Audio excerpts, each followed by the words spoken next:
नमस्कार जी, स्वागत, सत्कार, अभिनंदन, राम राम, जय श्री कृष्ण, राधे राधे। कैसे हैं आप सभी?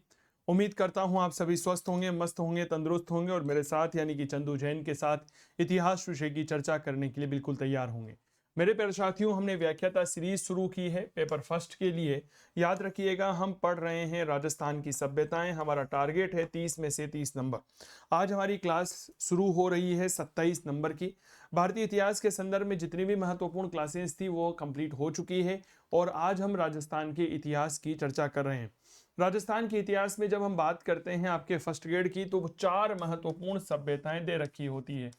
पहली बात आती है जी कालीबंगा की सभ्यता। कालीबंगा के बाद एक सभ्यता आहड़ की सभ्यता, एक सभ्यता आपके बैराट की सभ्यता और एक सभ्यता आपके गणेश्वर की सभ्यता। 4 सभ्यताएं हैं। प्रयास करेंगे आज की इस क्लास में चारों सभ्यताओं के बारे में बहुत विस्तार से परिचर्चा करने की। स्कूल लेक्चर 2024-25 का पीजीटी का आप ऑनलाइन कोर्स ले सकते हैं काव्य क्लासेस कोटा के मोबाइल एप्लीकेशन पर। मित्रों, अगर आपका सपना है फर्स्ट ग्रेड स्कूल लेक्चरर बनना तो यह कोर्स आपके लिए हो सकता है। इसमें फ्री टेस्ट सीरीज रहेगी, पीडीएफ नोट्स आपको मिल रहे हैं, साथ ही लाइव वीडियो लेक्चर आपको मिलते हैं। क्या ये बात क्लियर हो गई? लाइव वीडियो क्लासेस आपको मिलती है, इसके अलावा डाउट क्लियरिंग सेशन हम आपको दे रहे हैं और भी कई सारी सुविधाएं उपलब्ध हैं। आप एक बार काव्य क्लासेस कोटा का मोबाइल एप्लीकेशन जरूर विजिट करिएगा। विशेष तौर पर इतिहास के विषय के विद्यार्थियों के लिए महत्वपूर्ण यह कोर्स है।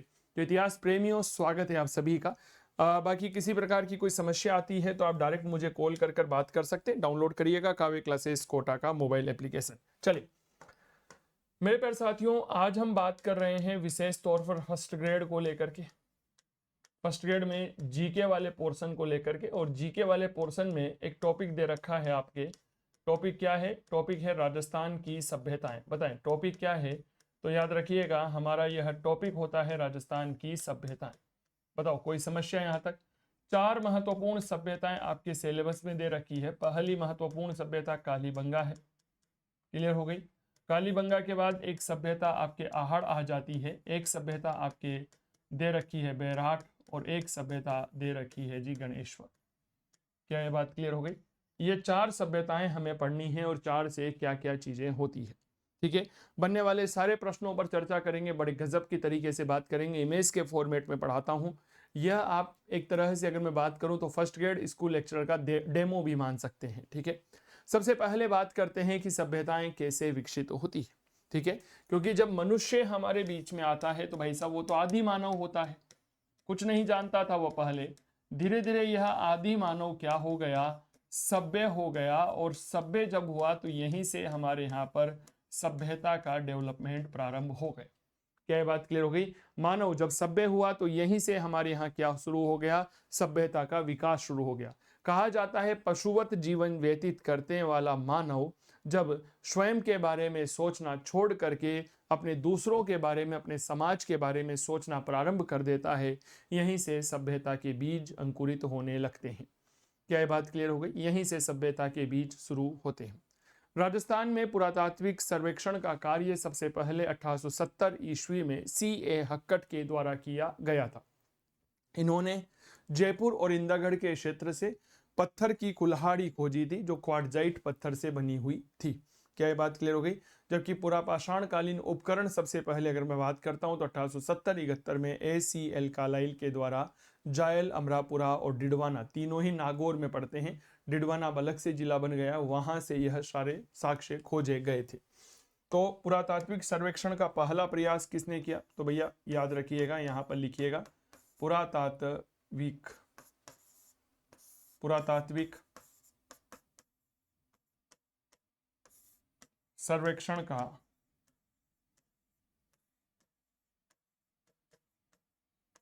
प्रथम प्रयास, नाम याद रखिएगा, C.A. हक्कट। कब किया? 1870 ईस्वी में किया। इन्होंने 2 स्थान, पहला एक स्थान आता है इंदरगढ़, इंदरगढ़ पड़ता है हमारे बूंदी में, और एक है जयपुर से।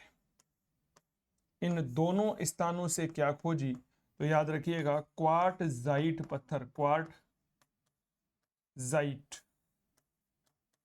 पत्थर की कुल्हाड़ी खोजी। क्या ये बात क्लियर हो गई? कुल्हाड़ी को ही आपको पता होगा क्या कहा जाता है, तो मेरे प्यारे साथियों इसे हैंड एक्स कहा जाता है। क्वार्ट्जाइट पत्थर प्राचीन काल में मनुष्य के द्वारा प्रयोग किया जाने वाला एक कीमती पत्थर हुआ करता था, जिससे मनुष्य उपकरणों का निर्माण किया करता था। तो इंदरगढ़ और जयपुर से क्वार्ट्जाइट पत्थर की कुल्हाड़ी C.A. हक्कट के द्वारा खोजी गई। ठीक है, चलिए बात आती है 1871 ईस्वी में। 1871 ईस्वी में एक व्यक्ति होता है, डेट्स कॉल्ड E.C.L. कार्लाइल। बताओ क्या नाम है? तो याद रखिएगा जी, E.C.L. कार्लाइल। इस कार्लाइल ने अमरापुरा, एक नाम याद रखिएगा जायल, और एक नाम याद रखिएगा डिडवाना। 3 महत्वपूर्ण जगह है। ठीक है, यहां से क्या खोजा? तो याद रखिएगा यहां से भी पुरातात्विक उपकरण खोजे थे। पुरातात्विक उपकरण खोजे। बताओ क्या ये बात क्लियर हो गई? तो अमरापुरा, जायल और डिडवाना से पुरातात्विक उपकरण खोजने का काम किसने किया था? A.C.L. कार्लाइल ने किया, 1871 में किया था। ठीक है, जबकि 1870 में यह कार्य C.A. हक्कट के द्वारा किया गया था, जिन्होंने इंदरगढ़ और जयपुर से क्वार्ट्जाइट पत्थर की कुल्हाड़ी को खोजा था। क्या ये बात क्लियर हो गई? हाँ या ना का जवाब जरूर साझा करिएगा। ठीक है, तो A.C.L. कार्लाइल के बारे में कहा जाता है जिन्होंने व्यवस्थित कार्य किया था। इन्होंने क्या किया? तो याद रखिएगा व्यवस्थित कार्य संपादित किया था, इसीलिए A.C.L. कार्लाइल का अपना अलग महत्व है। अब थोड़ी सी बात करते हैं C.A. हक्कट के बारे में। प्रश्न EORO के एग्जाम में पूछा गया था, जो पिछले साल 13-14 मई के आसपास हुआ था। जबकि मेरे दोस्त A.C.L. कार्लाइल का प्रश्न पिछली बार फर्स्ट ग्रेड स्कूल व्याख्याता इतिहास के प्रश्न पत्र में पूछा गया था। क्लियर हो गई बात? चलिए अब हमारी सभ्यताओं की ओर लौटते हैं। भैया हमारी जो पहली सभ्यता हम देखते हैं, उस सभ्यता का नाम आता है कालीबंगा सभ्यता। बताओ भाई कौन सी सभ्यता है? तो याद रखिएगा ये सभ्यता है कालीबंगा सभ्यता। बहुत अच्छे से कुछ प्रश्नों का और कुछ बातों को समझने की कोशिश करिएगा। इतिहास विषय में सभ्यताओं के संदर्भ में कहा जाता है जी बड़ा बोरिंग विषय होता है, लेकिन मैं कहता हूं नहीं साहब, अगर सभ्यताओं को एक व्यवस्थित तरीके से अध्ययन किया जाए तो ये सभ्यताएं बहुत आनंद प्रदान करती है। और इतिहास में जरूरी थोड़ी है हमें आनंद ही लेना हो।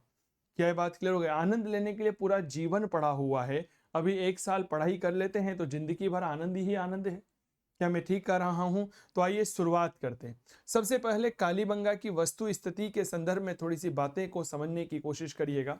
यह राजस्थान के हनुमानगढ़ में काली घग्गर नदी या सरस्वती नदी के किनारे दक्षिण पश्चिम में स्थित है। कहां पर स्थित है भाई साहब? दक्षिण पश्चिम में यह स्थित देखने को मिलती है। तो सबसे पहले कालीबंगा के संदर्भ में अगर कुछ बातें मैं आप लोगों से करना चाहूं तो इसकी स्थिति कहां पर है, बहुत अच्छे से समझिएगा। तो सर यह है हमारे राजस्थान में। राजस्थान में एक जिला आता है और उसका नाम है हनुमानगढ़। क्लियर हो गई? हनुमानगढ़ में सरस्वती,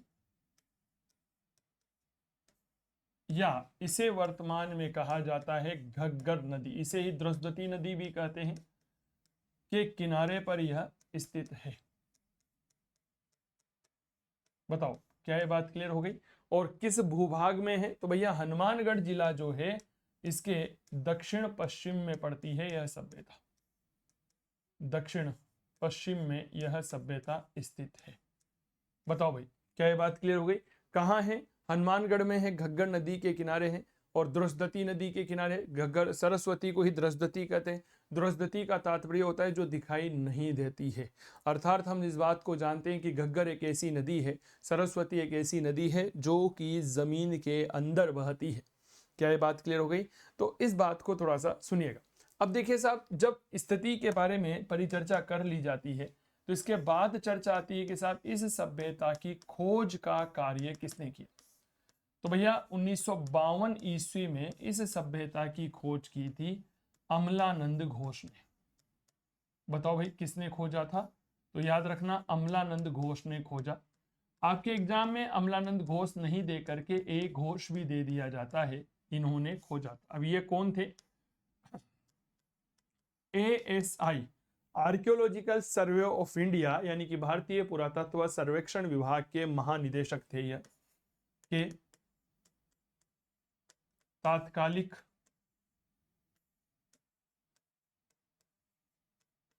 महानिदेशक।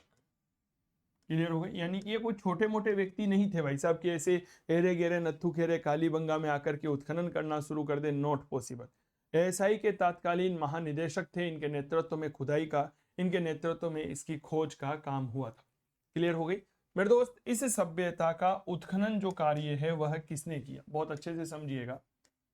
उत्खनन करने में कई सारे महत्वपूर्ण लोगों की भूमिका रही, लेकिन इसका उत्खनन जो है वह मेरे प्यारे साथियों 1961 से 1969 के मध्य में हुआ था।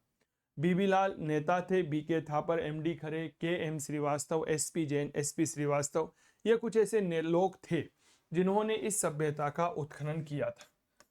तो 1961 से 1969, 1961 से 69 के मध्य लगभग 11 लोगों की यह टीम थी। इस बात को समझिएगा, कितने लोगों की टीम थी भाई साहब, 11 लोगों की टीम थी, जिनमें एक नाम आता है बीबी लाल का। ठीक है, बीबी लाल जो है वह इन्हें लीड कर रहे थे, इनका नेतृत्व कर रहे थे। कौन कर रहे थे, नेतृत्व करता थे बीबी लाल। इसके बाद एक नाम आता है डेट इज बी के थापर।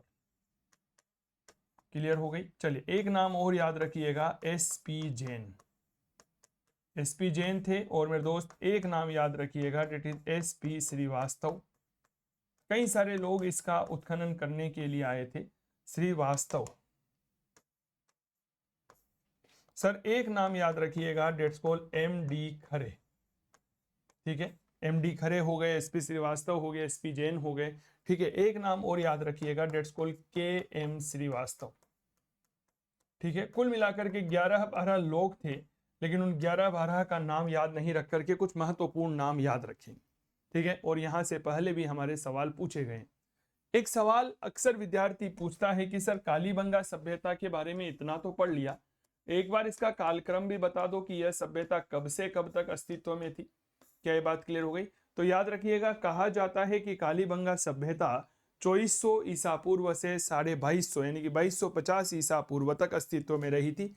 150 साल यह हमारे बीच में रही।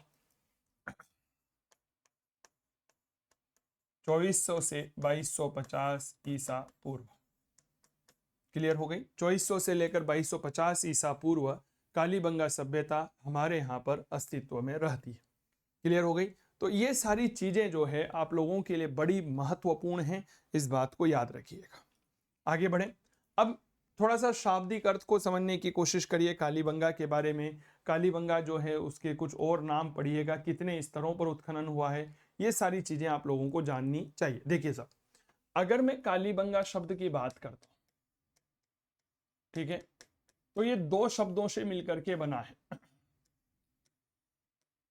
काली प्लस बंगा।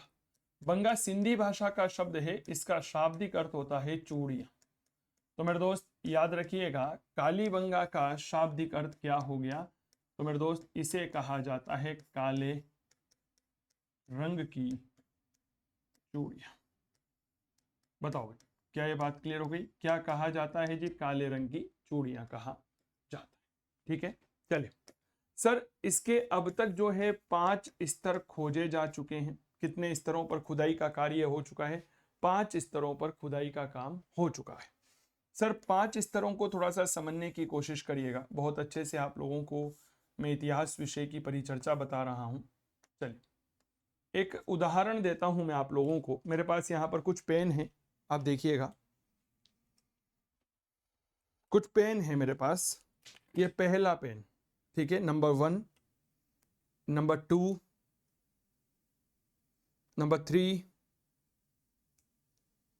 ठीक है, और ये नंबर 4। ठीक है, अब मैं अगर आपसे यहाँ पर यह पूछूं कि इन 4 पेन में से सबसे प्राचीन पेन कौन सा है, तो आप क्या कहेंगे? सर सबसे प्राचीन पेन जो है ये नीचे वाला है। क्या मैं ठीक कर रहा हूँ? Very good.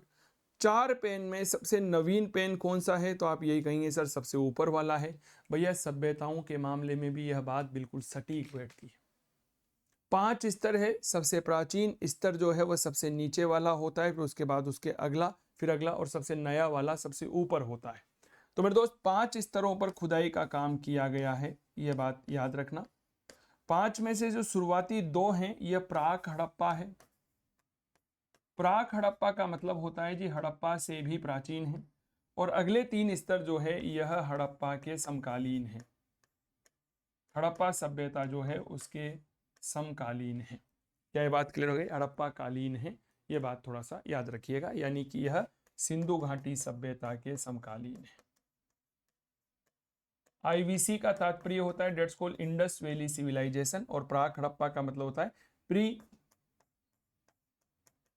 Indus Valley civilisation. ठीक है, यानी हड़प्पा, प्राक हड़प्पा, कालीन। बताओ भाई, क्या ये बात क्लियर हो गई? काले रंग की चूड़ियां हैं, तो इसके संदर्भ में थोड़ा सा एक चित्र में आप लोगों को दिखाता हूं, शायद उससे कुछ बातें आप लोगों के क्लियर हो जाए। देखिएगा, यहाँ पर काले रंग की चूड़ियां मिली है जी, जो इस तरह से, देखिए यह है काले रंग की चूड़ियां। ठीक है, काले रंग की चूड़ियां प्राप्त होने की वजह से इसे क्या कहा गया है? कालीबंगा सभ्यता कहा गया है। जब इस सभ्यता का उत्खनन किया गया तो उस उत्खनन कार्य के दौरान यह है कालीबंगा का वह टीला जो राजस्थान के हनुमानगढ़ जिले में स्थित है। देख लीजिए आप। ठीक है, राजस्थान के हनुमानगढ़ जिले में स्थित है, और घग्गर या सरस्वती नदी के किनारे पर स्थित है, दक्षिण पश्चिम में स्थित है। क्लियर हो गई बात? बता दीजिए एक बार।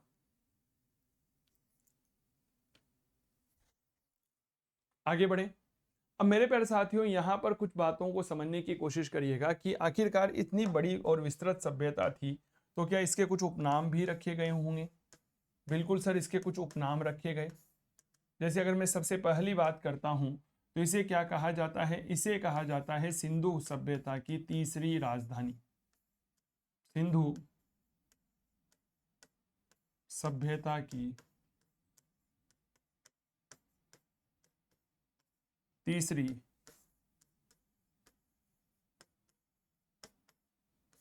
राजधानी, यह नाम दिया है डॉक्टर दशरथ शर्मा ने। डॉक्टर दशरथ शर्मा। सिंधु घाटी सभ्यता की 3 राजधानियों का तात्पर्य है, पहली मोहनजोदड़ो, दूसरी हड़प्पा और तीसरी कालीबंगा। क्लियर हो गई? चलिए, इसे क्या कहा गया है? तो इसे ही कहा गया है सिंधु सभ्यता की दीनहीन बस्ती। सिंधु सभ्यता की दीनहीन बस्ती। दीनहीन बस्ती कहा जाने का कारण है जी, क्यों कहा गया है? क्योंकि भाई साहब यहाँ पर कच्ची ईंटें हमें प्राप्त हुई है। इसके अलावा इसे क्या कहा जाता है? तो नाम याद रखिएगा, इसे कहा जाता है बहुधान्य कटक। बताओ, क्या ये बात क्लियर हो गई? इसे क्या कहा जाता है? तो बहुधान्य कटक, इसके लिए एक शब्द का प्रयोग यहाँ पर किया जाता है। लिख लीजिए। क्लियर हो गई? घर कच्ची ईंटों से बनी हुई है, इसीलिए सिंधु घाटी सभ्यता की दीनहीन बस्ती कहा जाता है। कच्ची ईंटों का प्रयोग हुआ है। देखो जी, एक बात बताओ, एक अमीर आदमी है ना, अभी हाल ही में भारत में बहुत विशाल शादी संपन्न हुई, 5,000 करोड़ रुपया खर्च किया गया, हमने पहले भी चर्चा करी, और उन्होंने अपनी संपत्ति का केवल 0.05% खर्च किया था। एम आई राइट और रॉन्ग? वहीं एक आम आदमी अपने पुत्र या पुत्री की शादी में अपनी कुल जमा पूंजी का 50% से ज्यादा खर्च कर देता है। तो एक गरीब आदमी कच्ची ईंटों के मकान में रहता है, कोलू के मकान में रहता है। क्या मैं ठीक कर रहा हूं? वही एक अमीर आदमी महलों में रहता है। सर, समझ में आ गई क्या बात? तो घर कच्ची ईंटों के बने हुए थे। सर, लिख लो इसे। लिख लिया?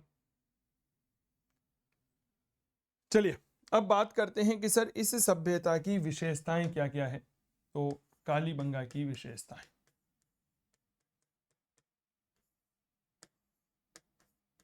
कालीबंगा की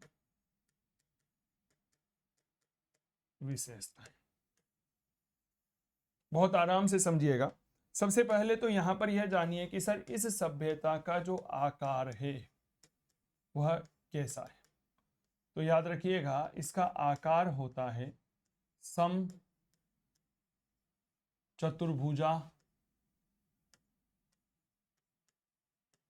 जाकार। आकार है सम चतुर्भुजा का। उदाहरण के लिए इस तरह से होता है ना समचतुर्भुज, इस तरह से है।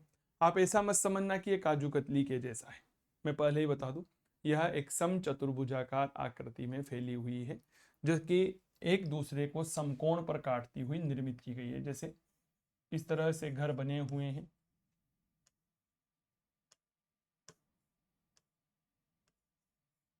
ठीक है,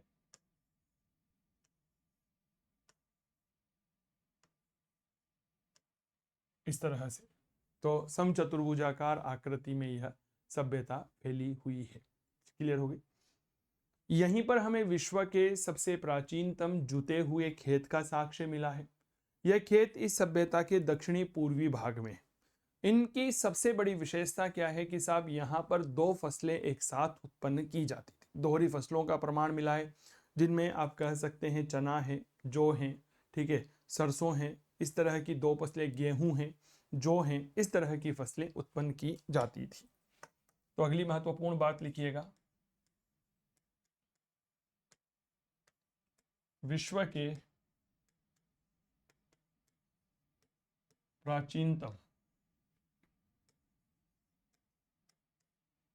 जुते हुए खेत का साक्ष्य, ठीक है। ये किस दिशा में है? यह दक्षिणी पूर्वी दिशा में है, दक्षिणी पूर्वी दिशा में है। क्लियर हो गई। जुते हुए खेत में दोहरी फसलों का प्रमाण, दोहरी फसलों का प्रमाण, दोहरी फसलों में आप नाम याद रख सकते हैं, रखना चाहें तो चना, सरसों, चना हो गई, सरसों हो गई, जौ हो गया, गेहूं हो गया, यह फसलें। क्लियर हो गई। तो दोहरी फसलें। अब आप कहोगे सर दोहरी फसलें हमें समझने में नहीं आई। भैया दोहरी फसलों का तात्पर्य होता है कि एक साथ दो फसलों का उत्पादन करना। समझ में आ गई। चलो आपको एक उदाहरण देते हैं। कभी आप सवाई माधोपुर साइड जाइएगा तो वहां पर क्या होता है, अमरूद, अमरूद जो है बड़ी जबरदस्त तरीके से उत्पादित किए जाते हैं, काफी मात्रा में उत्पादित किए जाते हैं।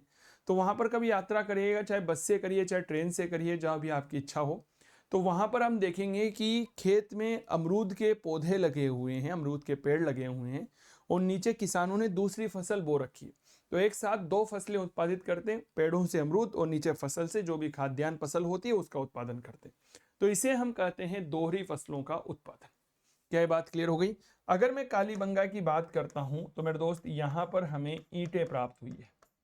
3 प्रकार की ईंटें मिली है भाई साहब, याद रखिएगा।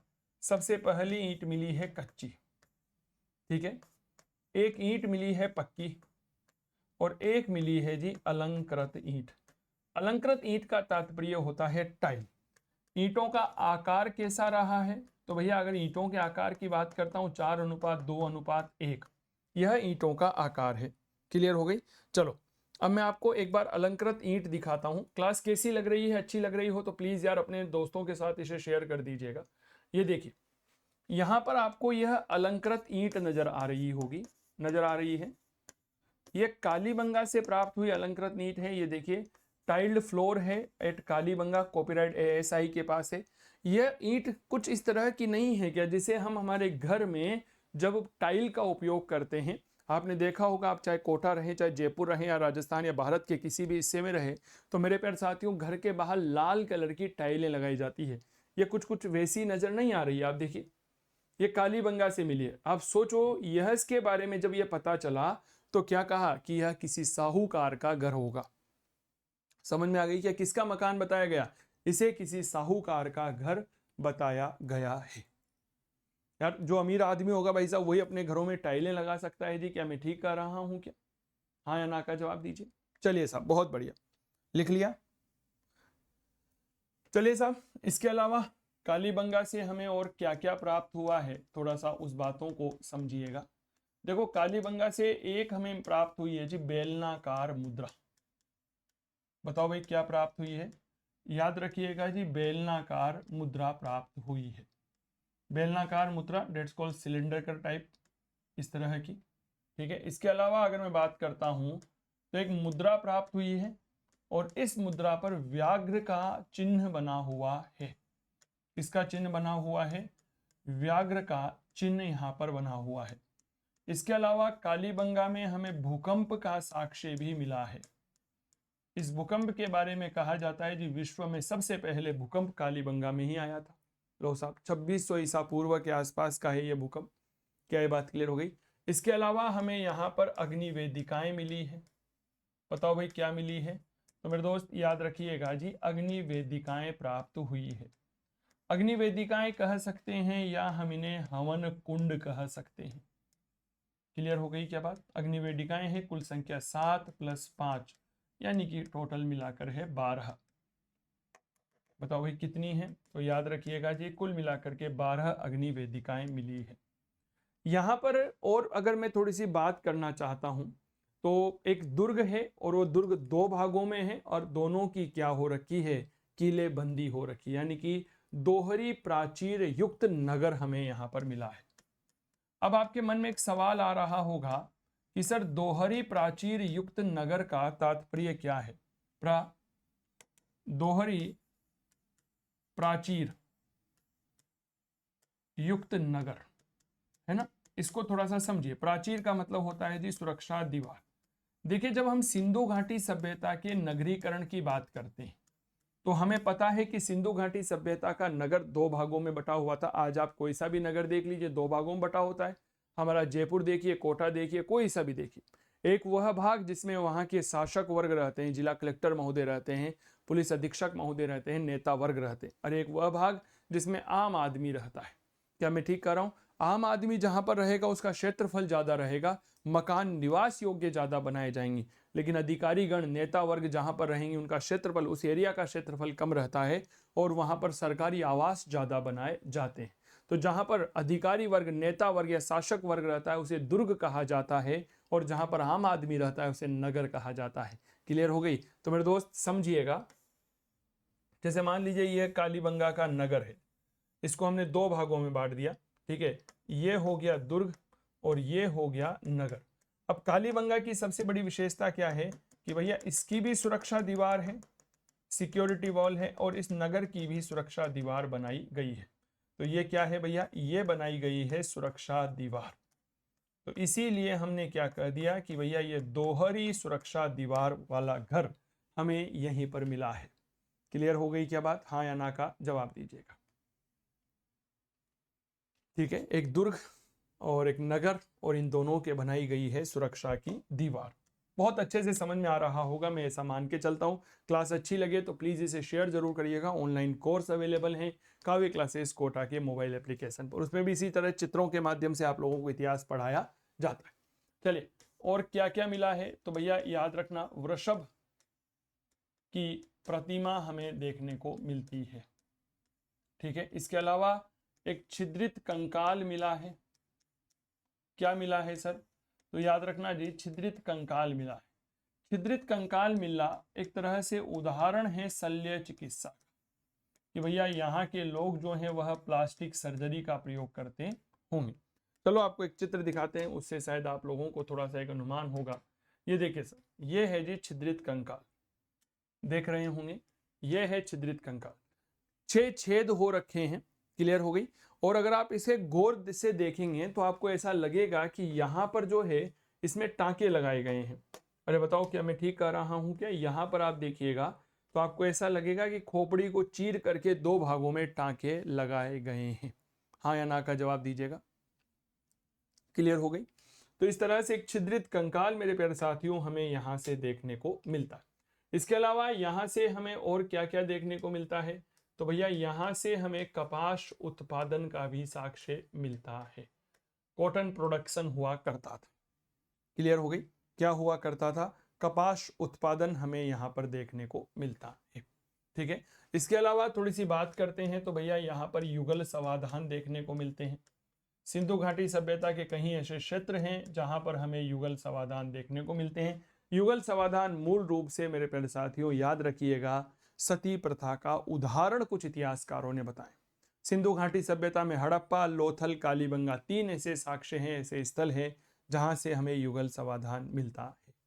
आइए यहाँ के मृतभांडों की थोड़ी सी अपनी एक विशेषता है, बहुत अच्छे से समझिएगा।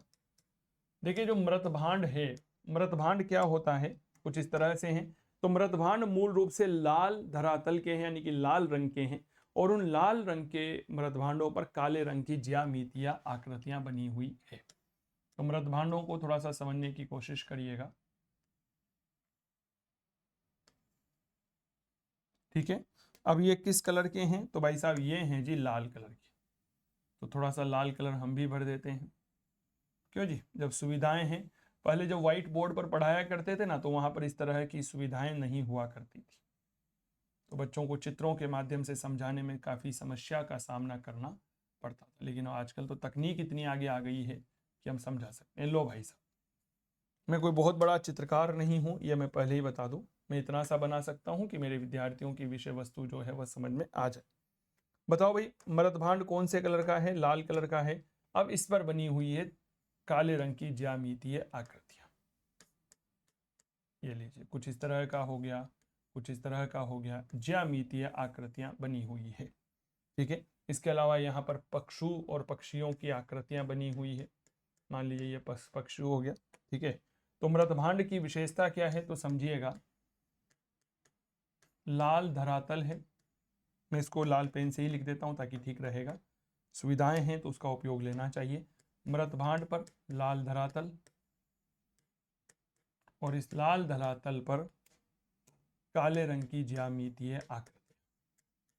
बताओ भाई, क्लियर हो गई। काले रंग की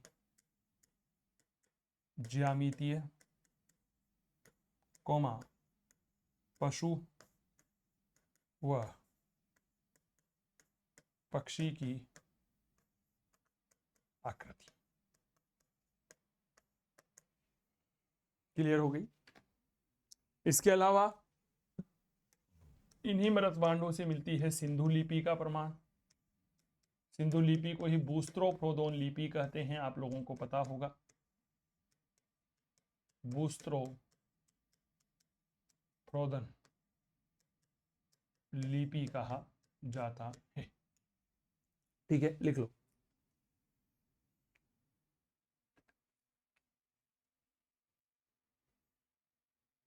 अब थोड़ा सा हंसिएगा मत, कोई मैं बहुत बड़ा चित्रकार नहीं हूं। मैं इतना सा बता सकता हूं कि मेरे विद्यार्थियों के लिए यह काम की रहेगी और यह नहीं रहेगी। इसके अलावा यहाँ पे मिट्टी की ईंटों के बने हुए चबूतरे, कांसे का दर्पण प्राप्त हुआ है। क्या ये बात क्लियर हो गई। ऊंट की हड्डियों के साक्ष्य भी यहाँ से मिले हैं। चलिए साहब, और क्या क्या मिले हैं, तो याद रखिएगा, मिट्टी की ईंटों के चबूतरे मिले हैं, मिट्टी की ईंटों के चबूतरे मिले हैं। इसके अलावा मैं बात करता हूं तो याद रखिएगा जी, कांसे का दर्पण मिला है। इसके अलावा अगर हम थोड़ी सी और बात करते हैं विशेष तौर पर कालीबंगा के बारे में, तो याद रखिएगा जी, कांसे का दर्पण मिला है। ऊंट की हड्डियों के साक्ष्य प्राप्त हुई है, ऊंट की हड्डियां यहां से हमें मिली। एक बार एक प्रश्न पूछा गया था आपके एग्जाम में कि बताइए, निम्नलिखित में से कालीबंगा सभ्यता के समकालीन, कालीबंगा सभ्यता के समकालीन सिंधु घाटी सभ्यता की दूसरी समानार्थक सभ्यता कौन सी थी। तो कालीबंगा सभ्यता के समकालीन एक सभ्यता होती है पाकिस्तान के सिंध प्रांत में, सिंधु नदी के निकट किनारे स्थित है। नाम आती है कोट दीजी की सभ्यता।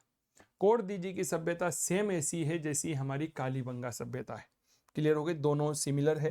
तो नोट लगा करके एक बात यहां पर लिखेंगे,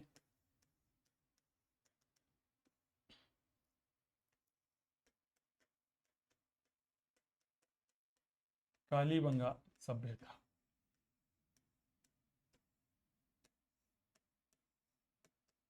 के समान ही, कालीबंगा सभ्यता के समान ही सिंधु सभ्यता का,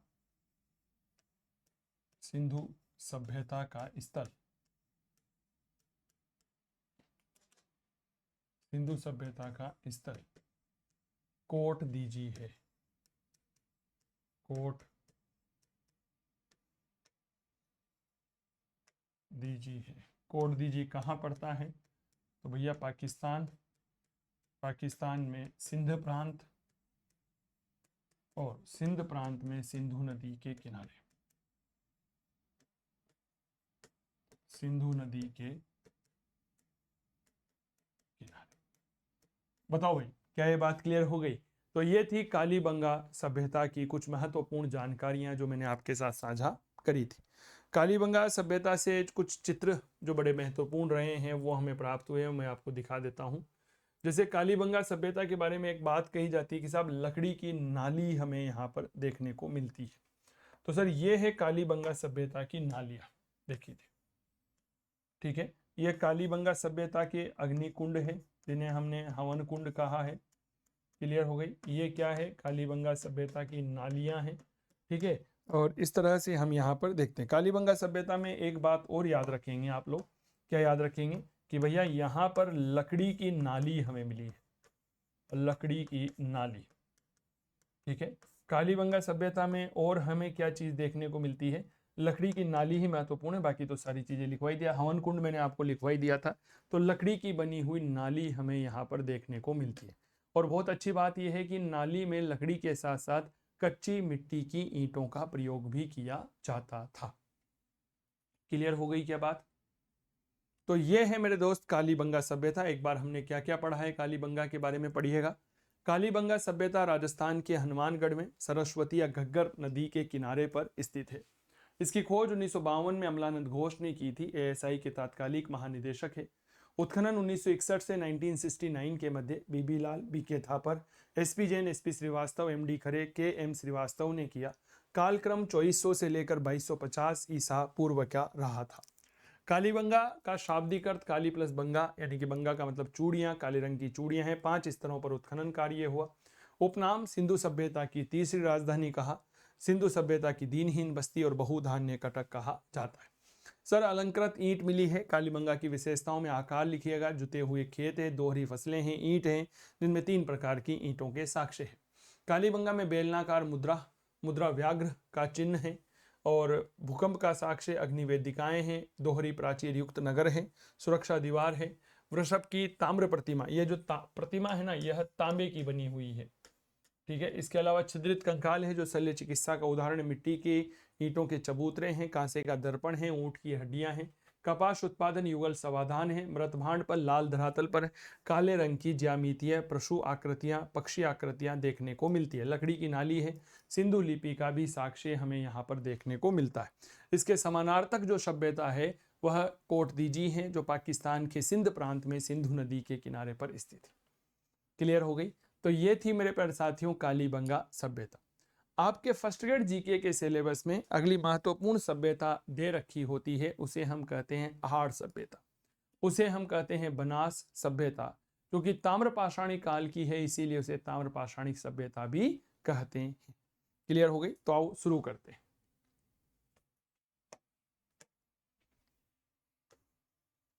अगली सभ्यता याद रखिएगा, डेट्स कॉल आहड़ या बनास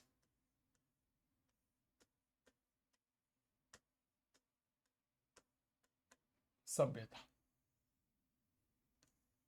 बहुत अच्छे से इस बनास सभ्यता के बारे में थोड़ी सी बातें समझिएगा, महत्वपूर्ण है। सीधा सवाल आता है कहाँ पर है भैया? तो याद रखिएगा हमारे राजस्थान के उदयपुर जिले में आयड़ या बनास या बेड़च नदी के किनारे पर स्थित है। यहाँ से जो उत्खनित स्थल है उस उत्खनित स्थल को मृतकों का टीला भी कहा जाता है। मृतकों का टीला क्यों कहा जाता है? लॉजिक पता है आप लोगों को? तो याद रखिएगा इस सभ्यता यानी कि बनास सभ्यता के बारे में या आहड़ सभ्यता के बारे में क्या कहा जाता है? यह सभ्यता 8 बार बसी थी और 8 बार उजड़ी थी, ठीक है। 8 बार बसी और 8 बार उजड़ी थी, इसीलिए इसे क्या कहा जाता है? मृतकों का टीला कहा जाता है। तो सबसे पहले इस सभ्यता की स्थिति के बारे में आप लोगों को पता होना चाहिए। तो भैया यह सभ्यता है हमारे राजस्थान के उदयपुर में आयड़, एक नदी बहती है उदयपुर शहर के बीच में से ही बहती है, इसे आयड़ नदी कहते हैं, इसे बेड़च नदी कहते हैं। यह बनास की सहायक नदी है, इसके किनारे पर है, के किनारे। क्लियर हो गई? चलिए, इसके अलावा अगर मैं इसकी खोज की बात करता हूं तो इस सभ्यता की खोज 1953 में की गई थी और जिस व्यक्ति ने इस सभ्यता की खोज करी उसका नाम होता है अक्षय कीर्ति व्यास।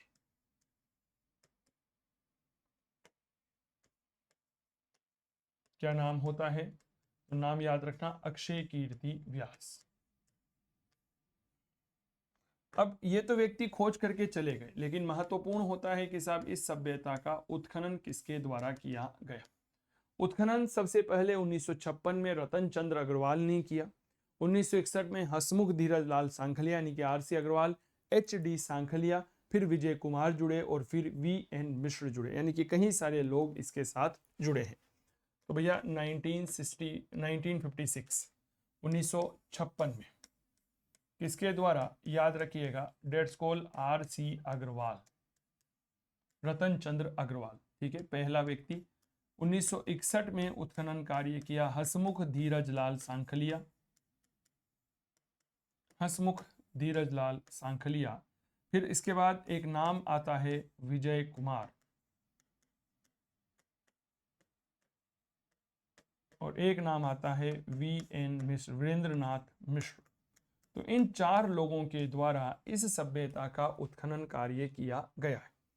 जब कभी ऑफलाइन क्लास की बात करता हूं, मैं पढ़ाता हूं, तो अक्सर विद्यार्थी ऐसे बचकाने सवाल पूछते हैं कि लगता ही नहीं है कि आप किस एग्जाम की तैयारी कर रहे हैं, लगता नहीं है कि आप कंपटीशन एग्जाम की तैयारी कर रहे हैं। तो सवाल का एक स्टैंडर्ड होता है, क्या मैं ठीक कर रहा हूं क्या?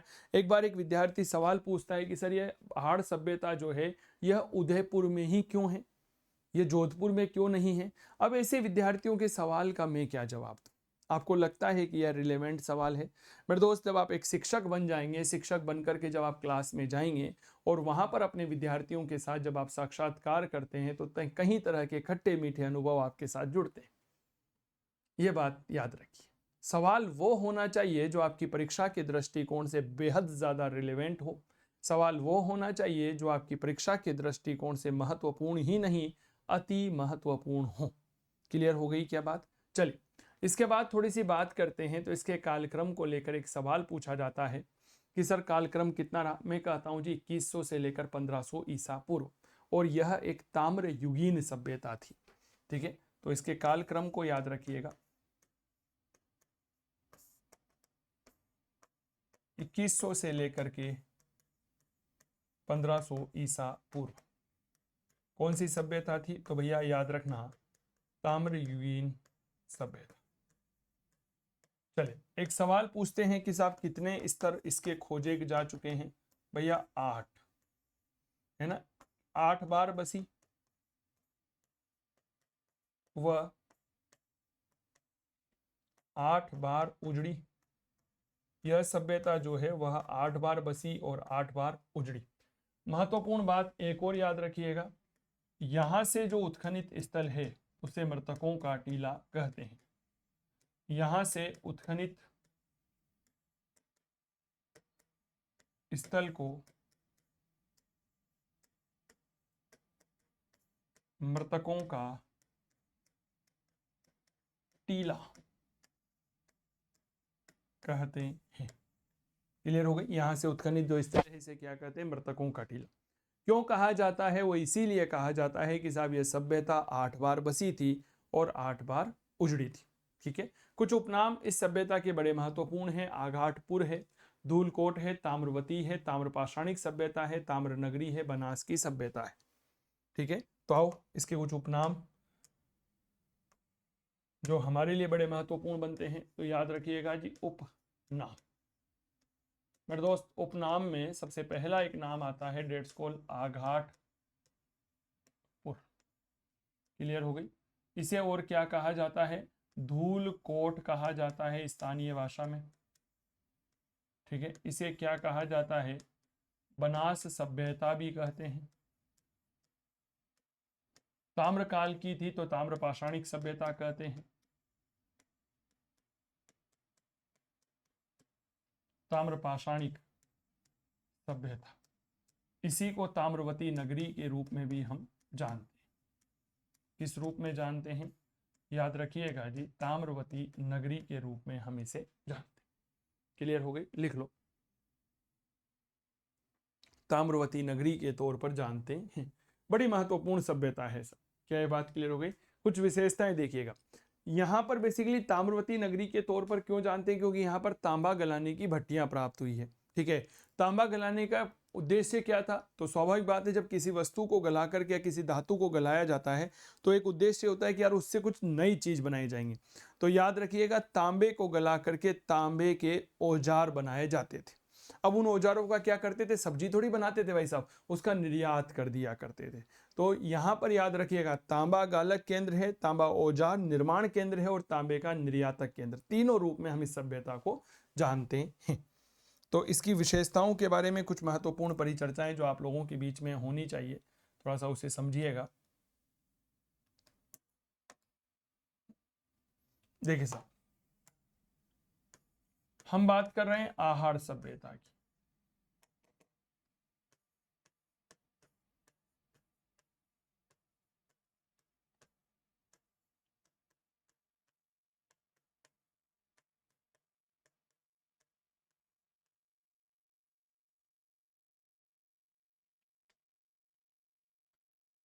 देखो साहब, सबसे पहले तांबे से जुड़ी हुई तीन चीजें, तांबा गलाने की भट्टियां,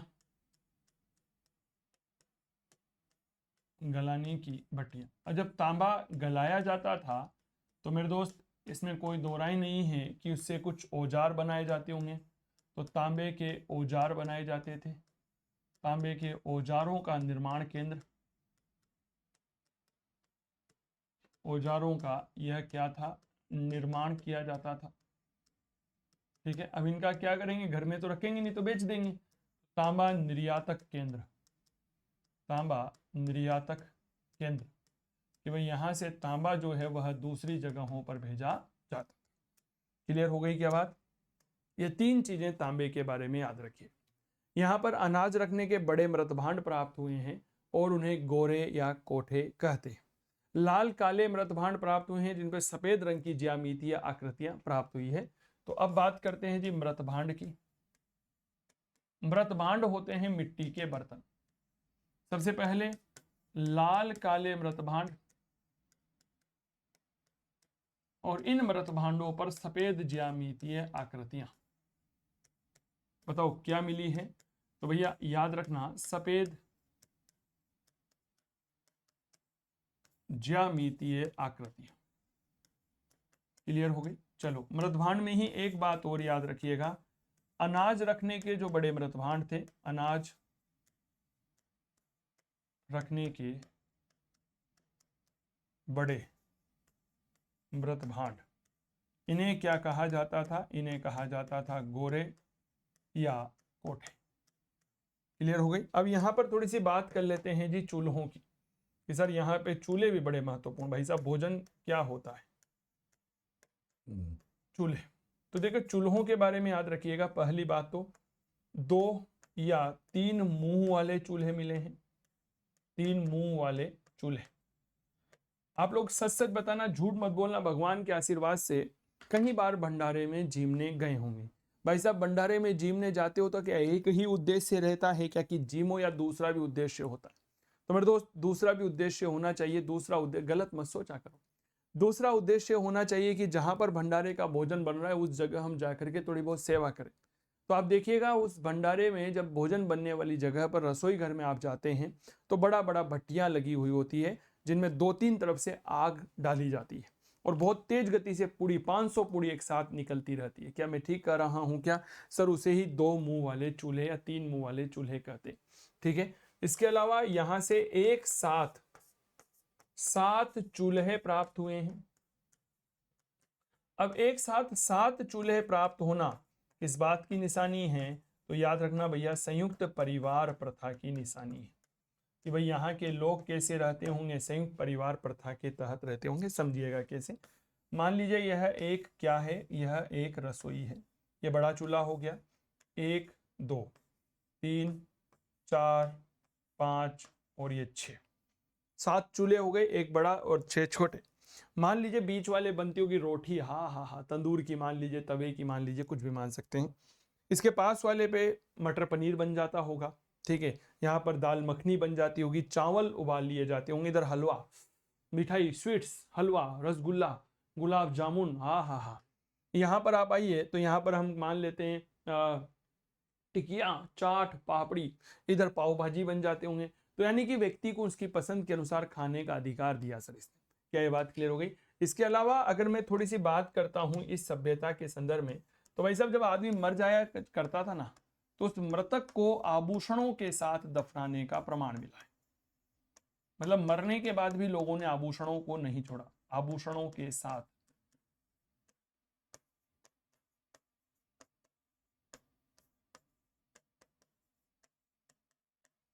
दफनाने का प्रमाण मिला है। कहां से मिला है जी? आहड़ सभ्यता से मिला है। क्या ये बात क्लियर हो गई? इसके अलावा मैं बात करता हूं तो तांबे की हमें मेरे दोस्त यहां से मुद्राएं प्राप्त हुई है, जिसमें एक तरफ त्रिशूल बना हुआ है, एक तरफ यूनानी देवता अपोलो का फोटो बना हुआ है। तो अगली बात याद रखिएगा जी, तांबे की मुद्राएं। अब इन मुद्राओं की विशेषताएं मैं आप लोगों को बताता हूं। दो पक्ष होते हैं इस तरह से, एक पे बना हुआ है त्रिशूल, समझ में आ गई क्या बात, और एक पे बना हुआ है यूनानी देवता अपोलो। ठीक है, ये गलत बन गया फोटो भाई साहब, माथे आ जाए, आजकल जमाना भी तो खराब है। क्या मैं ठीक कर रहा हूं क्या? जमाना बहुत खराब है भाई साहब। ये लो सर,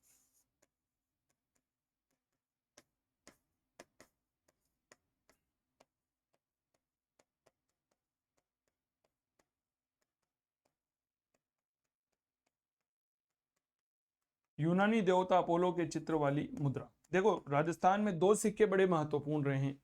पहली महत्वपूर्ण सिक्के क्या रहे हैं? यूनानी देवता अपोलो के सिक्के जो हमें आहड़ से प्राप्त हुए। एक रही है हिंद इंडो ग्रीक शासकों की, यानी कि हिंद यूनानी शासक मिनांडर की मुद्रा। ये मुद्राएं हमें मिली है बेराट से। क्लियर हो गई क्या? इसके अलावा अगर आप यहां से और जानना चाहते हैं तो बिना हत्थे के छोटे जलपात्र प्राप्त हुए हैं। तीन प्रकार की फसलों के प्रमाण मिले हैं, जौ, चावल और बाजरा। ठीक है, चलिए कुछ बातें और लिख लेते हैं। तो देखिएगा साहब यहां से हमें और क्या क्या मिले हैं। तो बिना हत्थे के जलपात्र मिले हैं, बिना हत्थे के जलपात्र प्राप्त हुए हैं। यानी कि जलपात्र इस तरह से मिले हैं जी जिसमें कोई हत्था नहीं है। हमारे नहीं होता है कि रामझारा जिसे हम कहते हैं तांबे का बना हुआ, जिसमें भगवान शिव का अभिषेक किया जाता है, ठीक है ना, छोटा लोटा, उसमें हत्था थोड़ी होता है पकड़ने का, तो उसे हम क्या कहते हैं सर? बिना हत्थे का जलपात्र प्राप्त हुआ है। इसके अलावा आहड़ में अगर हम थोड़ी सी और बात करते हैं तो याद रखिएगा आहड़ से हमें प्राप्त हुई है फसलों के साक्ष्य। अब कौन कौन सी फसलों का उत्पादन यहाँ पर किया जाता था? तो भैया यहाँ पर उत्पादित किया जाता था जौ, चावल और बाजरा। जौ,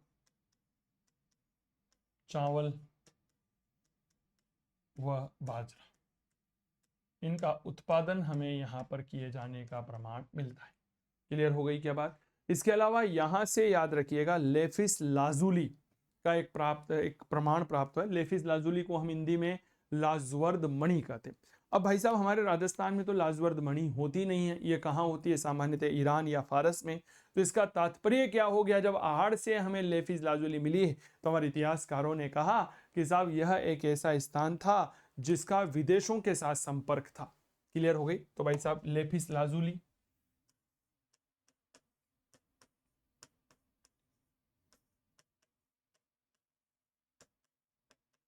लेफिस लाजुली का साक्ष्य। अब ये लेफिस लाजुली का साक्ष्य क्या बताता है? आहड़ का विदेशी संपर्क बताता है। आहड़ का विदेशी संपर्क। आपके परीक्षा में डायरेक्ट सवाल पूछे जाने की प्रबल संभावना है मेरे प्यारे साथियों। बताओ क्या प्रश्न पूछा जाएगा कि बताएं आहड़ से वह कौन सा साक्ष्य प्राप्त हुआ है जो उसका विदेशी संपर्क प्रतिपादित करता है? तो याद रखिएगा यहां पर साक्ष्य मिलता है लेफिस लाजुली का। क्लियर हो गई क्या बात? बता दो भाई एक बार। ठीक है, मजा आ रहा है ना पढ़ने में? हाँ या ना का जवाब कमेंट जरूर करना है प्रत्येक विद्यार्थी को। और क्लास बहुत अच्छी लगी तो शेयर जरूर कर देना भैया, मैं पहले ही बता दूं, ठीक है ना, शेयर जरूर करना है इस क्लास को। तो याद रखिएगा लेफिस लाजुली का प्रमाण भी हमें यहीं पर प्राप्त हुआ है। लेफिस लाजुली मूल रूप से एक लाजवर्द मणि हुआ करती थी जिसका साक्ष्य ईरान से प्राप्त हुआ है और उसका साक्ष्य हमारे आहार से मिला। तो पुरातत्व शास्त्रियों ने कहा जी कि भाई साहब यह तो वो सभ्यता है जो ईरान के साथ व्यापारिक संपर्क थे। देखो प्राचीन काल में जितनी भी सभ्यताएं हमारे राजस्थान में हुई है उन सारी सभ्यताओं का एविडेंस जो है पुरातात्विक साक्ष्यों के आधार पर ही लिखा गया है। क्या मैं ठीक कर रहा हूं? और इसी आधार पर अनुमान लगाया जाता है कि भाई हाँ ऐसा होता होगा। क्या ये बात क्लियर हो गई? क्या अनुमान लगाया जाता है जी कि नहीं भाई ऐसा होता होगा? तो भाई साहब प्रश्न यही बनता है। ठीक है, यहाँ पर मकान निर्माण में पत्थरों का उपयोग किया जाता था। अगली महत्वपूर्ण बात, मकान निर्माण में पत्थरों का उपयोग। गणेश्वर में भी मकान निर्माण में पत्थर का उपयोग किया गया था।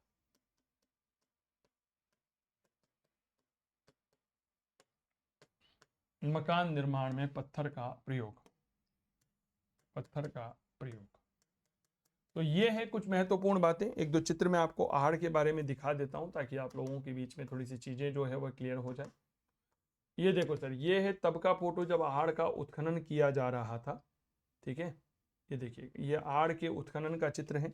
इस तरह से उत्खनन कार्य संपादित किया जा रहा था उस जमाने में। ठीक है, अब आहड़ में हमें जो मृतभांड मिले हैं वो इस तरह के मिले हैं, आप देख लीजिए। ठीक है, लाल काले मृतभांड है जिन पर सफेद रंग की ज्यामितीय आकृतियां प्राप्त होती है। अगर मैं और चित्र आप लोगों को दिखाता हूं आहड़ के संदर्भ में, भाई आहड़ में तो मेरे पास यही है। क्या ये बात क्लियर हो गई? यही है जी। ठीक है, क्लियर? फटाफट क्लास को शेयर करेंगे ज़्यादा से ज़्यादा विद्यार्थी। और अगर ऑनलाइन इतिहास का कोर्स लेना है तो फिर आपको पता है इसे ही काव्य क्लासेस कोटा का ऐप डाउनलोड करें। चलिए, एक सवाल सामान्यतः पूछा जाता है कि सर आहड़ संस्कृति के केंद्र जो है वह कौन कौन से होते हैं। ठीक है, तो विद्यार्थी बड़ा परेशान हो जाता है। आहड़ संस्कृति के केंद्र या बनास संस्कृति के केंद्र जो हैं उनमें आहड़ को माना जाता है, गिलुंड को, ओजियाना को, बालाथल, भगवानपुरा, ये 5 ऐसी जगह है जो केंद्र बिंदु हैं। तो याद रखिएगा आहड़ या बनास। आरपीएससी का बड़ा फेवरेट सवाल रहा है यह। संस्कृति के केंद्र सबसे पहला रहा है आहड़। ठीक है, दूसरा बालाथल, तीसरा गिलुंड, चौथा भगवानपुरा। ठीक है, ये बात समझ में आ गई। और एक नाम और याद रखिएगा, डेट्स कॉल्ड ओजियाना।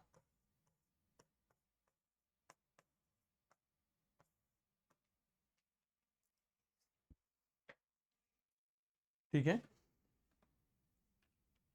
लिख लो यहां तक।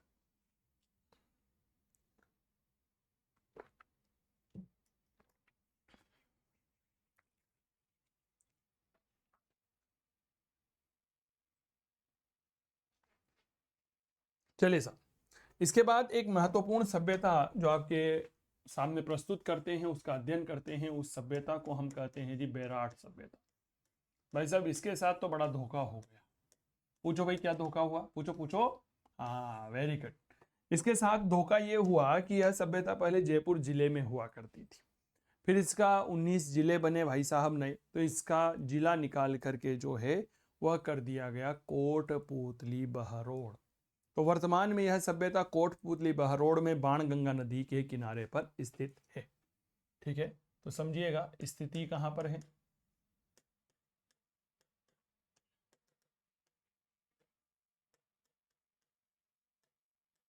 कोटपूतली बहरोड़ जिला।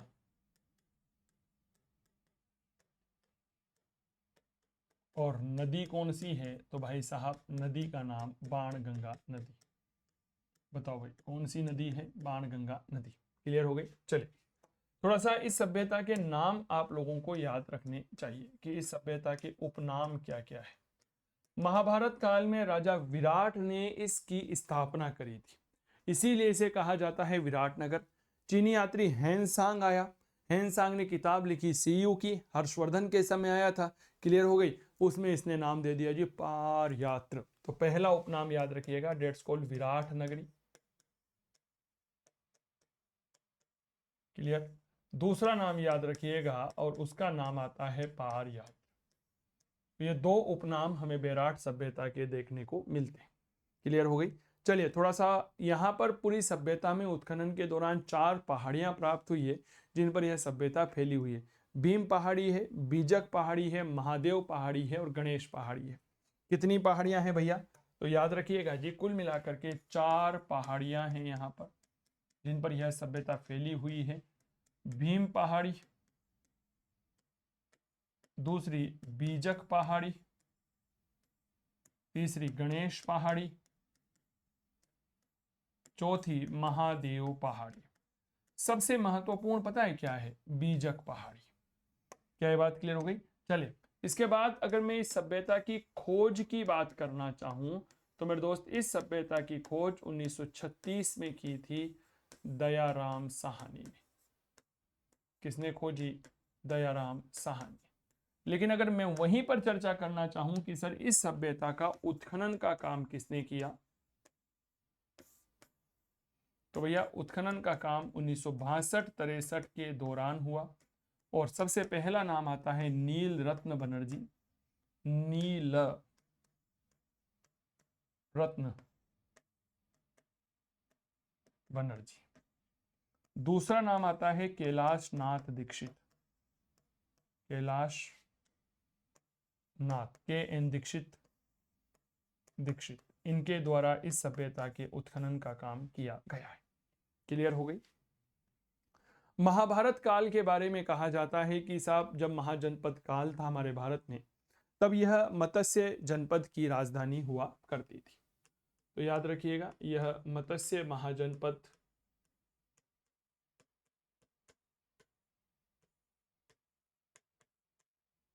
की राजधानी थी। अब बहुत अच्छी बात यह है कि सर सिंधु घाटी सभ्यता के पहले बेराट सभ्यता, और यह एक ऐसी सभ्यता रही है जहां से कई कालों के साक्ष्य प्राप्त हुए, चाहे वो प्राग ऐतिहासिक काल हो, ताम्रपाषाणी काल हो, लोह युगीन काल हो, महाभारत काल हो, मौर्य काल हो, गुप्त काल हो, मुगल काल हो, कई सारे कालों के साक्ष्य मिलते हैं। बड़े गजब की सभ्यता है सर। यहां से प्राग ऐतिहासिक काल,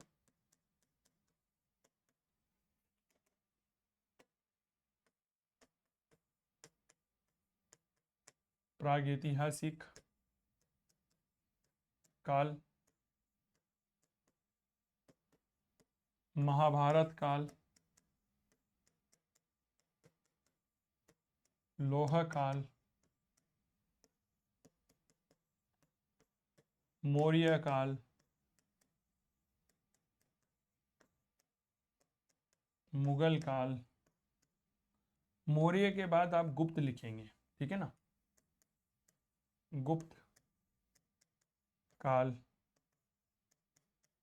मुगल काल के साक्ष्य मिले। अब आप सोचो इतने सारे महत्वपूर्ण कालों के अवशेष हमें यहां से प्राप्त हुए, अकल्पनीय है, अविश्वसनीय है, इसमें कोई दो राय नहीं है। क्या ये बात क्लियर हो गई? अब थोड़ी सी चर्चा करते हैं। देखो साहब प्रागैतिहासिक काल के कहीं सारे छोटे मोटे उपकरण जो है वो हमें यहाँ पर मिले हैं। तो क्या प्राप्त हुए हैं भैया? याद रखना जी, पाषाण उपकरण हमें यहाँ पर मिले, ठीक है। लोह काल के उपकरण हमें यहाँ पर मिले हैं।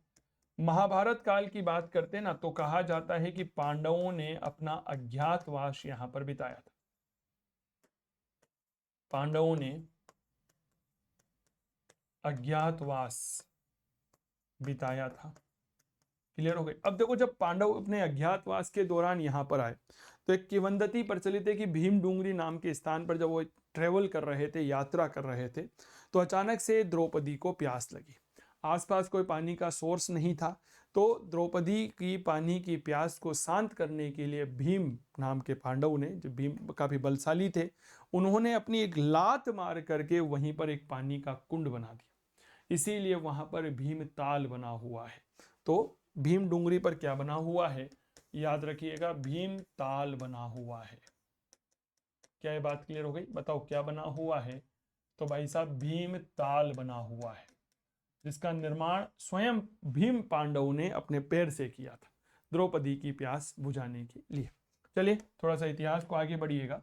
तो कहा जाता है 1837 ईस्वी की बात है। एक अंग्रेज था जी, कैप्टन बर्ट। क्या नाम था भाई साहब? Captain Burt. इस कैप्टन बर्ट ने बीजक डूंगरी से, कहां से भाई साहब? याद रखना, बीजक डूंगरी से सम्राट अशोक के भाब्रू शिलालेख की खोज की। अशोक के कौन से शिलालेख की खोज करी? भाब्रू शिलालेख की खोज करी थी। भाब्रू शिलालेख खोजा।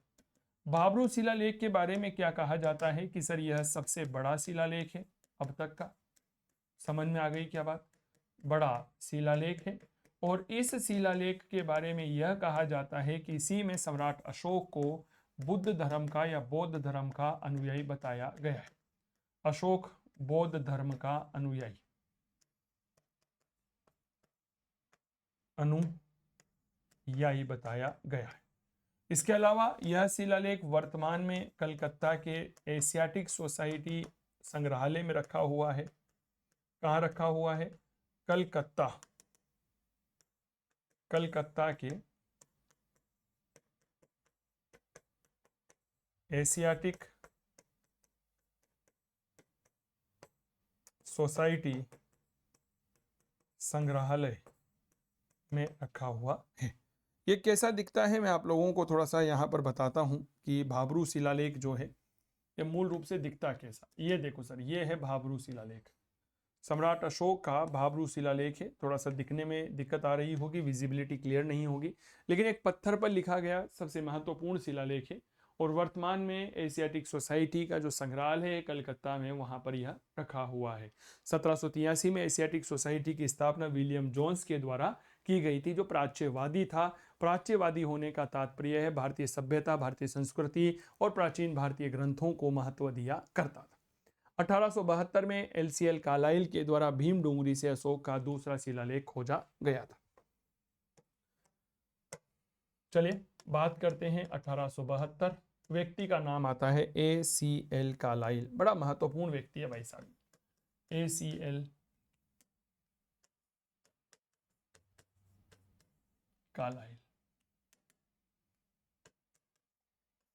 इस एसीएल कालाइल ने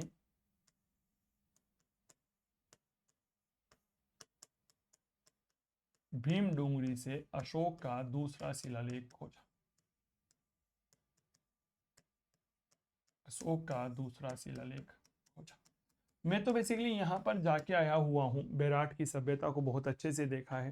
ठीक है, यहाँ के जो मृतभांड प्राप्त हुए हैं, जो सिक्के प्राप्त हुए हैं, जो आभूषण प्राप्त हुए, इनका पास में ही म्यूजियम बना हुआ है। कभी मौका मिले तो जरूर जाइएगा। इस तरह से यहाँ पर बोर्ड लगे हुए हैं कि भैया अशोक का शिलालेख जो है वो हमें यहाँ से प्राप्त होता है। अब देखिए, ये देखिए इस तरह के यहाँ पर चित्र बने हुए हैं, साइन बने हुए हैं। तो जब आप इस दिशा में आगे जाते हैं, थोड़ा सा ऊपर चढ़ना पड़ेगा। ऊपर चढ़ते ही जैसे राइट की तरफ जाते हैं तो वहीं पर आपको वह स्थान मिल जाता है जहाँ पर सम्राट अशोक के शिलालेख हमें मिलते हैं। क्या ये बात क्लियर हो गई? तो बड़े गजब का असर, बहुत ही अद्भुत स्थान है, कभी मौका मिले। देखो मैं एक बात मानता हूँ इतिहास विषय के परिप्रेक्ष्य में कि इतिहास को कभी भी किताबों से ठीक है समझा जा सकता है, लेकिन इतिहास को पैदल चलकर ज़्यादा सीखा जा। मुझे तो घूमने फिरने की बहुत गजब की रुचि है। क्या ये बात क्लियर हो गई? मुझे तो घूमने फिरने में बहुत गजब की रुचि है। तो आप लोग भी थोड़ा सा घूमा फिरा करो, ठीक है। घूम फिर जा नहीं सकते, विद्यार्थी हो, कहते हैं सर हम तो बेरोजगार हैं, पैसे नहीं आएंगे जाए, तो भैया यूट्यूब तो है ना। हाँ, यूट्यूब पर कभी रंगीन और मौज मस्ती को छोड़ करके इतिहास के 2-3 पहलू देख लिया करो कि बेराट की सभ्यता। आजकल तो कई सारे वीलॉगर हो गए, हेलो दोस्तों आज हम आ गए हैं बेराट सभ्यता में, चलिए इसको देख। ऐसे लोगों को देख लिया करो, इनकी सकल मध्य को, लेकिन स्थलों को तो देखा ही जा सकता है ना। क्या मैं ठीक कह रहा हूं? यहां पर हमें एक गोल मंदिर मिला है। गोल मंदिर संभवतः अशोक ने बनवाया था और यह बौद्ध स्थापत्य का एक गजब का साक्ष्य है। तो देखिए यहां पर क्या है जी, बीजक डूंगरी है जिसे बीजक पहाड़ी कहते हैं। बताओ, और इस बीजक पहाड़ी से क्या प्राप्त हुआ है? अशोक के द्वारा बनाया गया, अशोक के द्वारा बनवाया गया, याद रखिएगा जी, गोल मंदिर। ठीक है, गौड़ मंदिर को ही हम क्या कहते हैं? राउंड टेम्पल कहते हैं। ठीक है, और यह बौद्ध स्थापत्य का उदाहरण है। इसी बीजक डूंगरी पर एक महाविहार का साक्ष्य प्राप्त हुआ है। किसका प्राप्त हुआ है? महाविहार का साक्ष्य प्राप्त हुआ है। इसी गोल मंदिर को क्या कहा जाता है? तो याद रखिएगा जी, गोल चैत्य भी कहते हैं। चैत्य जो है आपको पता होगा बौद्ध धर्म का पूजा स्थल होता है, और विहार जो है यह बौद्ध धर्म के लोगों के लिए निवास स्थान की भूमिका निभाता है। चलो आओ आपको कुछ बात बताते हैं जी। देखो साहब, ये है राउंड टेम्पल, ऐसा है गोल मंदिर। देख लो आप, बेराट से प्राप्त हुआ है। ये क्या बना हुआ है? ये है गोल मंदिर। इसे राउंड टेम्पल कहते हैं, गोल बना हुआ आकृति में है, और इसे ही गोल चैत्य भी कहा जाता है। क्या ये बात क्लियर हो गई मेरे दोस्त? यहाँ पर हमें एक बौद्ध महाविहार के अवशेष मिले हैं। इसके अलावा अगर मैं बात करता हूँ तो एक मुगल शासक था अकबर। उस अकबर ने मेरे प्यारे साथियों यहाँ पर एक जैन मंदिर बनवाया। ठीक है, इसके अलावा यहाँ पर हमें शंख लिपि के प्रमाण मिलते हैं। किसका प्रमाण मिलता है? याद रखिएगा, शंख लिपि का साक्ष्य प्राप्त होता है।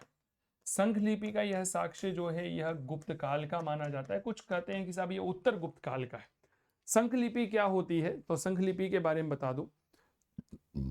मूल रूप से शंख लिपि जो ब्राह्मी लिपि होती है उसी का अलंकृत रूप माना जाता है। क्लियर हो गई? शंख लिपि क्या है? तो ब्राह्मी लिपि का ही अलंकृत रूप माना जाता है, और यह उत्तर गुप्त काल की निशानी है। अब इसके अलावा यहाँ पर हमें कुल मिलाकर के 36 मुद्राएं प्राप्त हुई है। कितने सिक्के प्राप्त हुए हैं जी? 36 मुद्राएं हमें यहाँ पर मिले हैं। 36 में से 8 जो हैं 8, वह 8 तो आहत सिक्के हैं जिन्हें पंचमार्क सिक्के कहा जा सकता है, और 28 सिक्के जो हैं वह हिंद यूनानी राजाओं के हैं। तो 8 सिक्के जो हैं यह चांदी के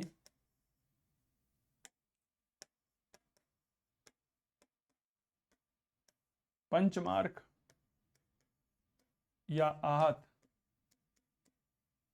सिक्के हैं, और मेरे दोस्त 28 जो हैं वह हिंद यूनानी राजाओं के हैं। हिंद यूनानी शासकों के। 28 में से 16 सिक्के मिनांडर के हैं। याद करो, मैंने अभी थोड़ी देर पहले आप लोगों से एक बात कही थी कि आहड़ उदयपुर से यूनानी देवता अपोलो के मुख वाली मुद्राएं प्राप्त हुई है, वहीं बेराट से हमें मिनांडर के सिक्के मिले हैं। क्लियर हो गई क्या बात? चलिए लिख लो यहां पर। इसके साथ अगर हम थोड़ी सी और बात करते हैं तो यहाँ पर हमें 1900 के आसपास की बात है। 1990 के आसपास की बात है। बेराट के आसपास की जो पहाड़ियां हैं यहाँ से हमें 100 से ज्यादा शैल चित्र प्राप्त हुए हैं। तो अगली लाइन 1990 के आसपास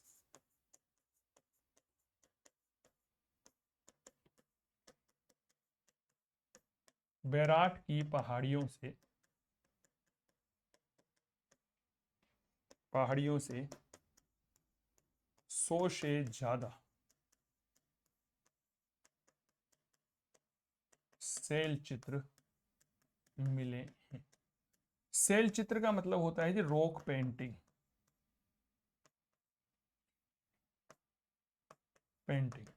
वैसे तो हमारे राजस्थान में सबसे महत्वपूर्ण और सबसे प्राचीन रॉक पेंटिंग का साक्ष्य बूंदी जिले की गरधरा से मिला है, जहां से एक पक्षी सवार का चित्र प्राप्त हुआ है। रॉक पेंटिंग पक्षी सवार आलनिया से भी प्राप्त हुआ है, कोटा जिले से, ये बात आप लोगों को पता होगी।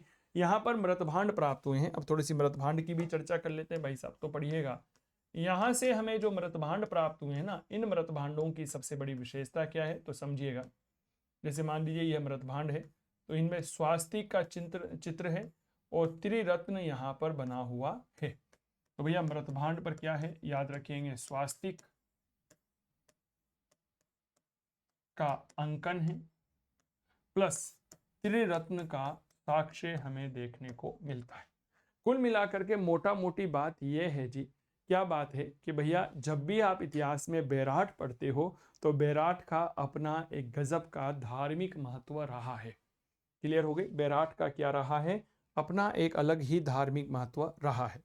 तो बेराट के बारे में कुछ महत्वपूर्ण परिचर्चाएं मैंने आप लोगों के साथ करी कि साहब कहाँ है, कोटपुतली बहरोड में बाणगंगा नदी के किनारे पर है, मत्स्य महाजनपद की राजधानी रहा है, उपनाम विराट नगरी या पारयात्र है, 4 पहाड़ियां हैं, भीम, बीजक, गणेश और महादेव। खोज 1936 में दयाराम शाहनी के द्वारा की गई थी। उत्खनन 1962-63 में नील रत्न बनर्जी, कैलाशनाथ दीक्षित ने किया।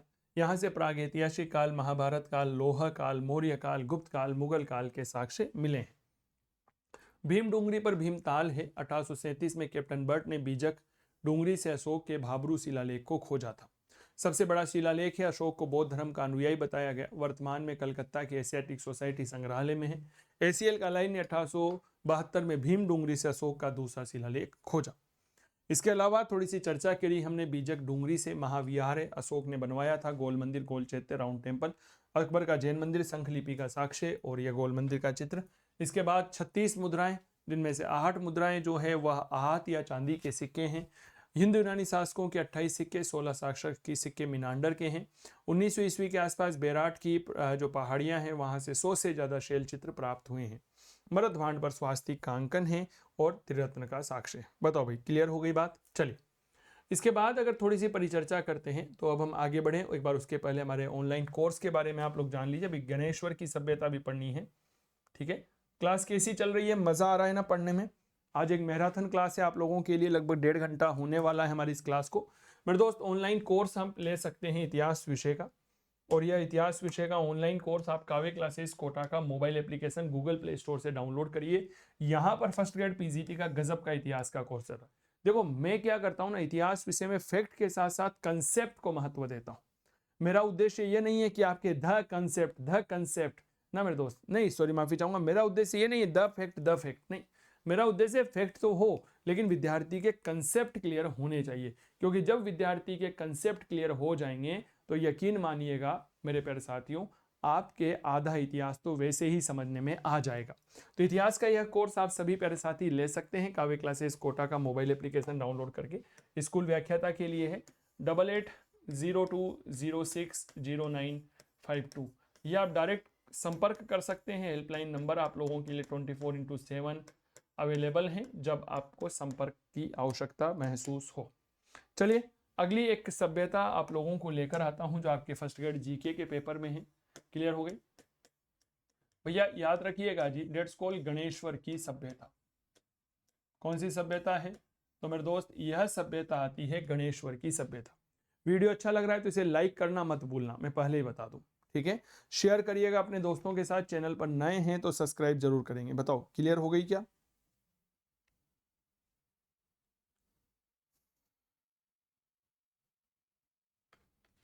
चलिए साहब, कुछ बातें करते हैं गणेश्वर सभ्यता। देखो, पहले सीकर में था, लेकिन वर्तमान में यह नीम का थाना में कांतली नदी के किनारे पर है, ठीक है। और प्राक हड़प्पा, हड़प्पा और ताम्र युगीन साक्ष्य हमें यहाँ पर मिल रहे हैं। देखो कहाँ पर है, तो मेरे दोस्त याद रखिएगा जी, नीम का थाना, और यहां पर कांतली नदी के किनारे। बताओ भाई, काल कौन कौन से हैं? तो मैंने अभी थोड़ी देर पहले चर्चा करी थी भाई साहब, प्राक हड़प्पा काल के साक्ष्य हैं।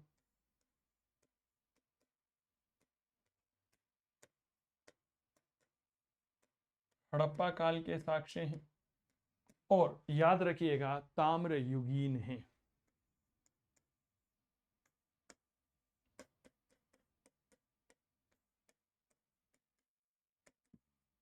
चलिए साहब, थोड़ी सी बात कर लेते हैं कि साहब इसकी खोज किसने करी। देखो, सबसे पहली खोज 1972-73 में रतन चंद्र अग्रवाल ने की थी। खुदाई और उत्खनन का कार्य भी 1977 में इन्होंने किया, विजय कुमार ने किया, और 2006 में एएसआई ने दोबारा से खुदाई का काम किया। खोज 1972, आरसी 72-73 होता है, ये मैं पहले ही बता दूं।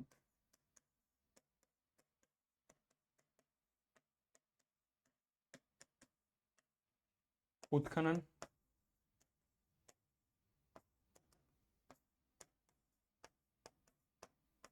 77-78 में आरसी अग्रवाल और विजय कुमार, और 2006 में ASI archaeological survey of India 1861 में इसकी स्थापना हुई थी, बाद में बंद कर दिया गया। तो 1906 में लॉर्ड कर्जन ने इसको पुनः स्थापित किया और जॉन मार्शल को इसका महानिदेशक बनाया था। सर इसका कालक्रम लगभग 3000 ईसा पूर्व का होता है। इसका कालक्रम कब का है कि भाई ये लगभग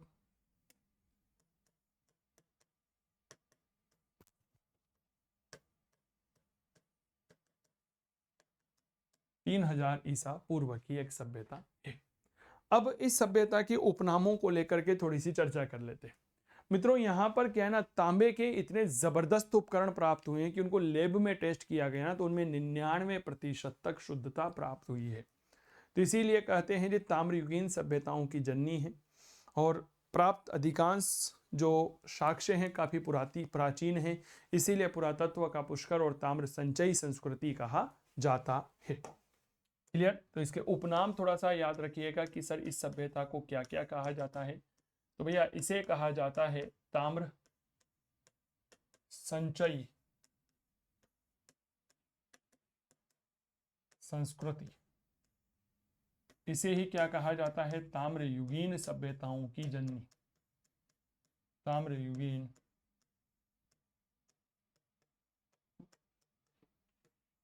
सभ्यताओं की जननी। इसे क्या कहा जाता है, इसे कहा जाता है पुरातत्व का पुष्कर।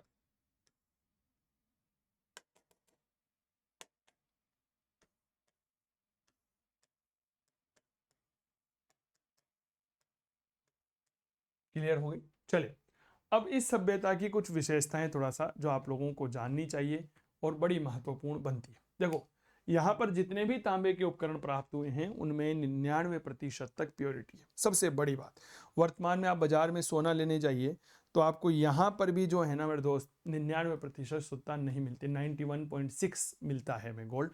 लेकिन यहाँ के तांबे के उपकरणों में विशेषताएं देखिएगा। विशेषता हिसाब इस सभ्यता की क्या क्या विशेषताएं हैं। सबसे पहली विशेषता नंबर 1, प्राप्त ताम्र उपकरणों में, प्राप्त ताम्र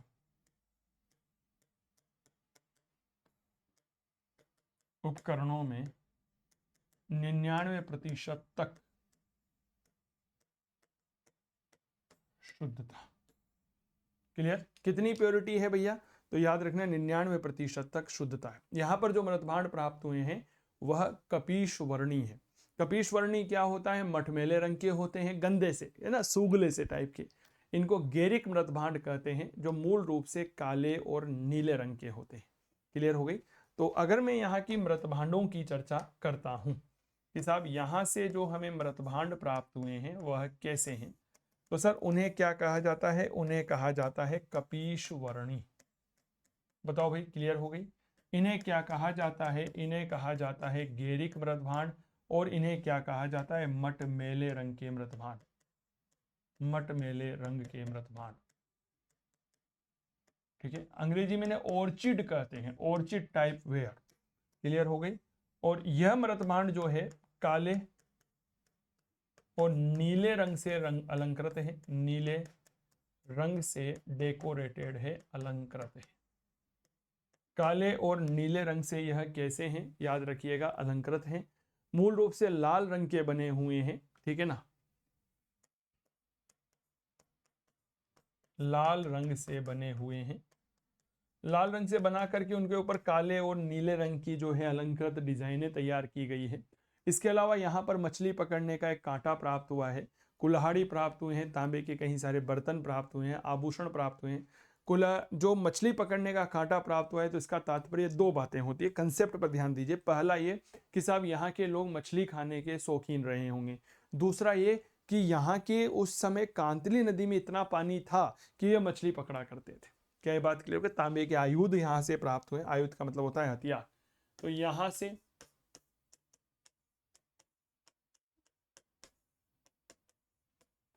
तांबे के हथियार, ठीक है। इसके अलावा तांबे के बर्तन, तांबे के आभूषण,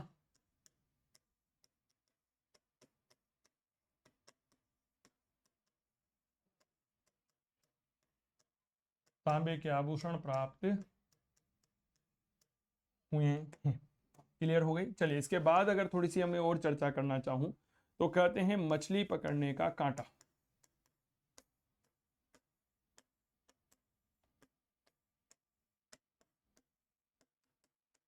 का कांटा मिला है। मछली पकड़ने का कांटा यानी कि यहाँ के लोग भाई साहब मछली पकड़ने के शौकीन रहे होंगे। ठीक है। इसके अलावा अगर थोड़ी सी और बात करते हैं तो यहाँ पर तांबे के परछे प्राप्त हुए हैं। तांबे के परछे क्या होते हैं जी? तांबे की बड़ी बड़ी कढ़ाइयाँ। तांबे के परछे प्राप्त हुए हैं। परछे यानी कि कढ़ाई। ठीक है, कुछ इस तरह की बनी हुई है। ठीक है, ये तांबे के परछे होते हैं। क्लियर हो गई। यहाँ पर पत्थर से बना हुआ एक बांध प्राप्त हुआ है। इसके अलावा यहाँ पर मकान के निर्माण में केवल और केवल पत्थरों का प्रयोग किया जाता था। ठीक है, तो याद रखिएगा क्या यूज हुआ है। तो मेरे दोस्त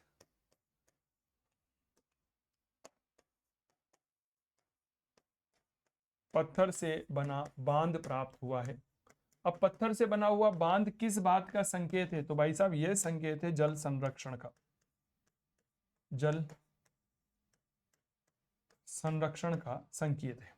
इसके अलावा मकान निर्माण में किसका प्रयोग किया जाता था? तो याद रखिएगा ईंटों का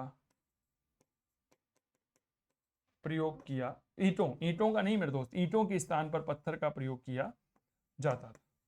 मकान निर्माण में पत्थर का प्रयोग किया जाता था। बताओ भाई, क्या ये बात क्लियर हो गई? तो ये है मेरे दोस्त हमारी 4 महत्वपूर्ण सभ्यताएं जो आपके फर्स्ट ग्रेड जीके के सिलेबस में दे रखी है। कालीबंगा है, गणेश्वर है, बैराट है और आहार सभ्यताएं आपके सिलेबस में दे रखी। ऑनलाइन कोर्स लेने के लिए आप काव्य क्लासेस कोटा का मोबाइल एप्लीकेशन डाउनलोड करिए। मैंने आपसे पहले भी निवेदन किया है।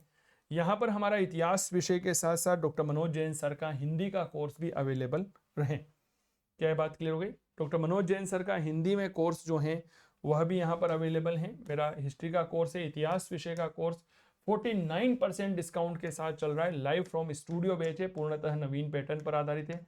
लाइव क्लास है, डाउट क्लियरिंग सेशन है, topic wise test, printable notes है, कंप्लीट कोर्स है, टाइम बाउंड है, useful for all PGT exam.